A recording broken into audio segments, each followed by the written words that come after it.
नमस्कार दोस्तों, टैक्स नियमों के इस नए एक्सप्लेनर में आपका बहुत बहुत स्वागत है। आज हम एक ऐसे टॉपिक पर बात करने वाले हैं जिसका सीधा असर हम सभी की जेब और फाइनेंस पर पड़ता है, यानी टीडीएस। आज हमारा पूरा फोकस आयकर अधिनियम 2025 के तहत टैक्स वर्ष 2026-27 के लिए आने वाले नए टीडीएस स्ट्रक्चर पर होगा। अब देखिए, टैक्स के नियम अक्सर उलझे हुए लगते हैं, लेकिन फिक्र मत कीजिए, हम इस पूरी जानकारी को बहुत ही आसानी से डिकोड करने वाले हैं। तो चलिए बिना किसी देरी के सीधे शुरू करते हैं। अब जरा इस भारी भरकम डेटा को देखिए। ये वो मेन टेबल है जो नए एक्ट के तहत टीडीएस के पूरे ढांचे को दिखाती है। सच कहूं तो पहली नजर में ये 20 अलग-अलग क्लॉज, पुराने सेक्शंस और ढेरों लिमिट्स किसी को भी कंफ्यूज कर सकती हैं। ये काफी डेंस और कॉम्प्लेक्स डेटा है जिसमें बहुत सारे नियम एक ही जगह दे दिए गए हैं। इतने बड़े और भारी डेटा को देखकर शायद आप सोच रहे हों कि भाई, इन नई लिमिट्स और रेट्स को हम आसानी से कैसे याद रखें? तो जवाब है, इसे छोटे हिस्सों में बांटकर। इस एक्सप्लेनर में हम इस विशाल टेबल को कुछ बहुत ही लॉजिकल और रियल लाइफ कैटेगरीज में तोड़ने वाले हैं। चीज़ों को बिल्कुल सिंपल रखने के लिए हमने आज की चर्चा को इन 4 हिस्सों में बांटा है: रोजमर्रा की कमाई और किराया, हमारे इन्वेस्टमेंट, प्रॉपर्टी और कॉन्ट्रैक्ट्स जैसी बड़ी डील्स, और आखिर में सबसे जरूरी टेक अवेज। तो चलिए पहले हिस्से से अपनी बात शुरू करते हैं। ये वो ट्रांजैक्शंस हैं जिनका सामना हम में से ज्यादातर लोग अपनी डेली लाइफ में करते हैं, यानी हमारी सैलरी और किराए के पेमेंट। शुरुआत बिल्कुल बेसिक से करते हैं। आपकी सैलरी पर तो हमेशा की तरह आपके टैक्स स्लैब के हिसाब से ही टीडीएस कटेगा, लेकिन असली ट्विस्ट आता है आपके पीएफ यानी प्रोविडेंट फंड बैलेंस पर। अगर आपका इकट्ठा हुआ पीएफ बैलेंस 50,000 रुपए की लिमिट क्रॉस करता है तो उस पर सीधे 10% का टीडीएस लग जाएगा। ये एक बहुत ही क्रिटिकल पॉइंट है जिसे ध्यान में रखना जरूरी है। अब किराए की बात करते हैं, और यहाँ नियम काफी दिलचस्प हो जाते हैं। थ्रेशोल्ड तो दोनों के लिए सेम है, 50,000 रुपए महीना। लेकिन अगर आप कोई मशीनरी या प्लांट किराए पर ले रहे हैं तो टीडीएस सिर्फ 2% है। वहीं दूसरी तरफ अगर आपने कोई बिल्डिंग, जमीन या फर्नीचर किराए पर लिया है तो भाई ये रेट सीधा उछलकर 10% हो जाता है ना कमाल का अंतर? लेकिन इंडिविजुअल्स और एचयूएफ के लिए एक अच्छी खबर भी है। अगर आप टैक्स ऑडिट के दायरे में नहीं आते हैं तो 50,000 रुपए से ऊपर के मासिक किराए पर आपको 10% नहीं बल्कि सिर्फ 2% की बहुत ही फ्रेंडली टीडीएस दर देनी होगी। ये काफी बड़ी राहत है। चलिए अब आगे बढ़ते हैं अपनी दूसरे सेक्शन की तरफ, जो कि पैसिव इनकम और इन्वेस्टमेंट्स के बारे में है। देखते हैं हमारी बचत पर नए नियम क्या कहते हैं। ब्याज से होने वाली कमाई पर जरा नजर डालिए। रेट तो हर जगह 10% ही है, लेकिन लिमिट्स अलग अलग हैं। सीनियर सिटीजन्स के लिए बैंक या पोस्ट ऑफिस के ब्याज पर 1 लाख रुपए तक की शानदार छूट है। बाकी लोगों के लिए ये लिमिट 50,000 है।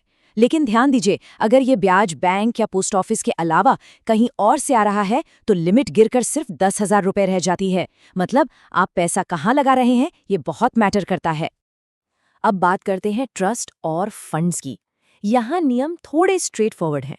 यूनिट से आने वाली 10,000 से ऊपर की इनकम हो या फिर बिजनेस ट्रस्ट, इन्वेस्टमेंट फंड्स का कोई भी डिस्ट्रीब्यूशन, इनमें से ज्यादातर के लिए कोई मिनिमम लिमिट नहीं है। मतलब अमाउंट चाहे जो भी हो, सीधे 10% की दर से टीडीएस कटेगा। इन सबको एक ही बास्केट में डाल दिया गया है। अब आते हैं गेम के सबसे बड़े प्लेयर्स पर, यानी बड़ी प्रॉपर्टी डील्स, भारी भरकम कॉन्ट्रैक्ट्स और कमीशन के पेमेंट्स। इस नंबर को ध्यान से देखिए, पूरे 50 लाख रुपए। रियल एस्टेट की दुनिया में ये सबसे मैजिकल नंबर है। अगर आप कोई अचल संपत्ति जैसे मकान या दुकान, कृषि भूमि को छोड़कर खरीद या बेच रहे हैं और उसकी कीमत 50 लाख या उससे ऊपर है तो तुरंत 1% टीडीएस एक्टिवेट हो जाता है। लेकिन प्रॉपर्टी से जुड़े बाकी नियम इतने मेहरबान नहीं हैं। अगर जॉइंट डेवलपमेंट अग्रीमेंट यानी जेडीए के तहत कोई भी मॉनेटरी पेमेंट हो रहा है तो अमाउंट चाहे जो हो, 10% टीडीएस कटेगा। और अगर अचल संपत्ति के अधिग्रहण पर आपको 5 लाख रुपए से ज्यादा का मुआवजा मिल रहा है तो वहां भी सीधा 10% ही लगेगा। कॉन्ट्रैक्ट्स के नियम मुझे बड़े दिलचस्प लगते हैं क्योंकि यहाँ डुअल ट्रिगर सिस्टम काम करता है। किसी इंडिविजुअल या एचयूएफ कॉन्ट्रैक्टर के लिए 1% टीडीएस तब लागू होता है जब या तो कोई एक सिंगल बिल 30,000 क्रॉस कर जाए या फिर पूरे साल के बिल मिलकर 1 लाख रुपए पार कर जाएं। दोनों में से जो भी लिमिट पहले हिट होगी, आपका टीडीएस कट जाएगा। अब कमीशन की दुनिया का ये बंटवारा देखिए। लिमिट तो सबके लिए 20,000 रुपए ही है, लेकिन अगर कोई नॉन कॉर्पोरेट एजेंट है या जनरल ब्रोकर है तो टीडीएस सिर्फ 2% है। लेकिन अगर वो कमीशन किसी कॉर्पोरेट कंपनी को जा रहा है तो सीधा 10% का भारी भरकम कट। आप देख सकते हैं कि आपके बिजनेस स्ट्रक्चर का सीधा असर आपकी जेब पर पड़ता है। तो चलिए अब इन सारे बारीक आंकड़ों से एक कदम पीछे हटते हैं। हमने बहुत सारे क्लॉज और नंबर्स देखे, लेकिन इन सब का निचोड़ क्या है? क्या पैटर्न उभर कर सामने आ रहा है? ये डोनट चार्ट पूरी कहानी खुद ही बयां कर रहा है। आप देख सकते हैं कि 10% का स्लाइस कितना बड़ा है। ओरिजिनल डेटा की 20 कैटेगरीज में से 13 जगह पर सिर्फ 10% की दर लागू है। इसका मतलब साफ है, आयकर अधिनियम 2025 में 10% टीडीएस दर अब एक तरह से डिफॉल्ट स्टैंडर्ड बन गई है। तो आज के इस एक्सप्लेनर का सबसे बड़ा टेकअवे क्या है? वो ये है कि टैक्स वर्ष 2026-27 में आपको रेट से ज़्यादा थ्रेशहोल्ड लिमिट्स यानी उन ट्रिगर पॉइंट्स पर नज़र रखनी है। 10,000 से लेकर 50 लाख तक यही वो नंबर्स हैं जो तय करेंगे कि आपका टैक्स कब और कैसे कटेगा। इस सबको समझने के बाद जाते जाते एक बड़ा सवाल आपके लिए छोड़ रहा हूँ।